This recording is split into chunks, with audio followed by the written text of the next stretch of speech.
Hey everyone, sorry I haven't been doing that many reviews. I've been pretty occupied with Toho month, and plus, there weren't many movies out there that I didn't really want to see outside of what I'm reviewing right now.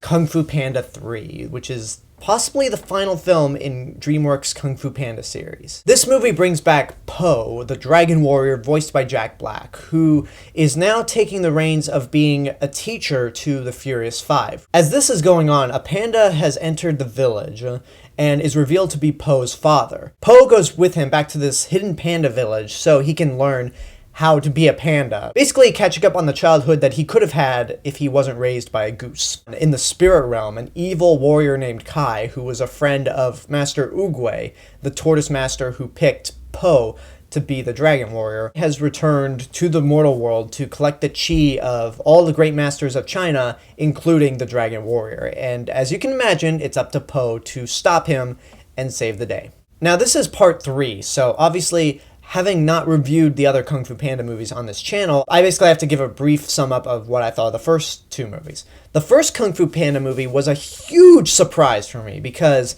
when it came out, I was still in my anti-animation phase. It came out in May of 2008, and I saw it and I was like, outside of it being an anime movie, I was like, a panda that does martial arts? That's the dumbest fucking idea I've ever seen in my life. I don't want to see that. And then in between its theatrical release and its DVD release, I saw Wall-E and exited my anti-animation phase. You can watch my Wall-E review where I explain that in detail. But basically, I saw it on DVD once it came out, and I was like, wow, this is actually really good. I mean, it's funny at points, it's artistic, it's well choreographed in terms of the fight scenes.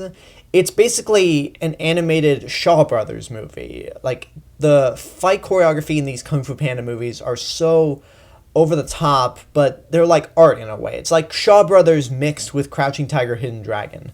Then the second movie came out, and for reasons unknown, I didn't see this one in the theaters also. I honestly couldn't tell you why I didn't see it, but basically, I kind of put that movie off until a couple days ago before seeing this movie, and the second one was really good also. I didn't love it as much as I did the first Kung Fu Panda movie, but it still has well-executed fight scenes. It does develop the story further, and it still looks beautiful in terms of its art style. So, definitely worth checking out. And I kind of feel the same way about Kung Fu Panda 3. Maybe a little less, and I'll get into reasons why later, but I think this is still a really good movie, and one of those rare third movies. It's not like Shrek the Third, where you look at two really good first movies, and then the third one's absolute crap. Basically, everything that was in the first two Kung Fu Panda movies, and worked in those movies, is here and works here. Jack Black is back as Po, and he was pretty much born to voice this character, because you could just imagine Jack Black voicing a fat panda, and it works. There are points in the series where Po can be a little annoying, where you just kind of want to say, dude, do your job, stop being so full of yourself.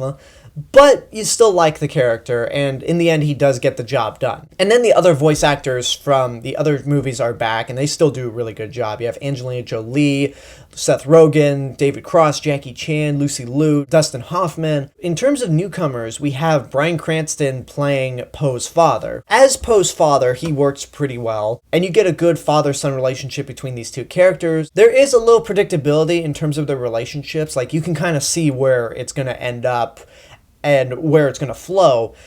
But one thing that they really bring in is sort of the relationship between Po's biological father and his adoptive father, this goose who owns a noodles shop played by James Hong. There is a subtext to where Po's biological and adoptive father can be viewed as a gay couple, but it works in the end. It does lead to some funny moments, but more importantly, it does lead to some heartfelt moments, especially since the two characters start out hating each other. One thing I was disappointed in at first was how lacking in laughs this movie was, because with DreamWorks, I kind of expect them to be a little more funny, but at the same time, thinking about this movie and the series as a whole, there are a lot more serious moments than I thought there would be, considering it's a movie about a bunch of animals that know kung fu.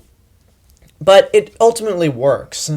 It does lead to some heartfelt drama, and while the series is not as mature as DreamWorks' How to Train Your Dragon series, it still works. It still tries to take itself as seriously as you can with animals that know Kung Fu. If I had any problems with this movie, it's that the story is not anything special. It's a little too predictable, and it doesn't have any surprises or curveballs that you don't see coming. Like, you can kind of map out where it's going to go, and once you get to the end, you're like, well, that was satisfying, but I kind of knew it was going to end up this way. Again, not a bad thing, but I think if this movie's story was a little more surprising, I would have loved it a lot more. And then another problem I had was the villain. The villain is voiced by J.K. Simmons, and he does a good job, like, so good that I didn't even know it was J.K. Simmons until the credits rolled. But the motivations for the character, it's basically the Marvel villain that I hate, like Ronin or Yellow Jacket, where it's a villain that got screwed over by somebody else, and basically just turned evil. It's just one of those boring villain roles that I don't like that much. However, if I was to give this criticism any slack, it's that the movie's really not about the villain. It's about Po and his relationship with his father, and his path onto becoming a great kung fu master, where the villain is just kind of a side thing.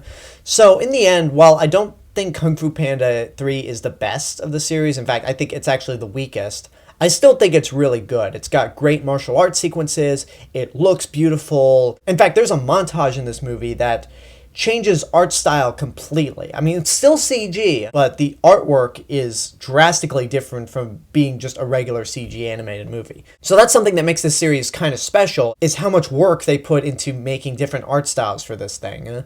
I mean, it's really well done, maybe a little too predictable at points, but I still think it's a really good movie. It's a really good finale to the series, and kids are definitely going to love this.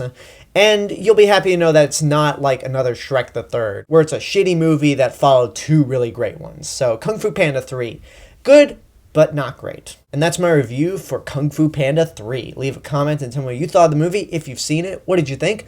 Like, subscribe, share me with your friends. Don't forget to check out my official website, therealmrrobinson.com, and you can go follow me on Facebook, Twitter, Instagram, SoundCloud, and Periscope. Don't forget to tune in February 1st for the first review of Toho Month, and this is The Real Mr. Robinson telling you there is only one.